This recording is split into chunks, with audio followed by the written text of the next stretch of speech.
এই ৫টি শব্দের সঠিক উচ্চারণ আপনি কি করতে পারেন? যদি করতে পারেন অবশ্যই কমেন্ট বক্সে লিখে জানান।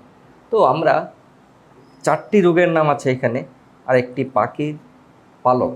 এই ৫টি শব্দের সঠিক উচ্চারণ শিখব। আমরা পি যদি থাকে PSORA, সোরা, রেজাল্ট বলতে হবে সোরা। পি এর উচ্চারণ এখানে হবে না, তাহলে এখানে পি এর উচ্চারণ হবে না, সোরা। মানে এটা হচ্ছে খুশপাচরা, যেটার বাংলা শব্দ। তারপর সাইকি, সাইকি, এখানে পি এর উচ্চারণ হবে না, তো এখানে পি এর উচ্চারণ হবে না, এখানে বলতে হবে সাইকি। সাইকি অর্থ আত্মা বা মন। তারপর আমরা এটা একদম প্রচলিত একটা শব্দ দিয়ে আমরা পিনিমিনিয়া, অনেকে অনেক রকম বলি, বাট এটাকে অনেকে বানান করতে খুব সমস্যা হয়। তো বাংলাটা আমরা সবাই জানি নিউমোনিয়া, নিউমোনিয়া, এখানে পের উচ্চারণটা হবে না। তারপর সাইকোলজি, সাইকোলজি, পের উচ্চারণ হবে না, সাইকোলজি, সাইকোলজি। তারপর এটাকে আমরা অনেকে বলি ফিদার, এটাকে আমরা ফিদার বলি, বাট ব্রিটিশ উচ্চারণ এটাকে ডিরেক্ট বলা হয় ফেধা, ফেধা।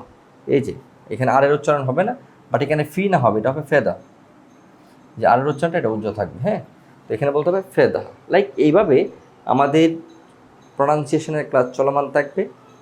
আপনারা যারা ভিডিওটি ফেসবুক থেকে দেখতেছেন, আশা করি পেজটিকে ফলো করে দিবেন, আর যারা ইউটিউব থেকে দেখতেছেন আমার চ্যানেলটিকে সাবস্ক্রাইব করে দিবেন। আসসালামু আলাইকুম রহমতুল্লাহ।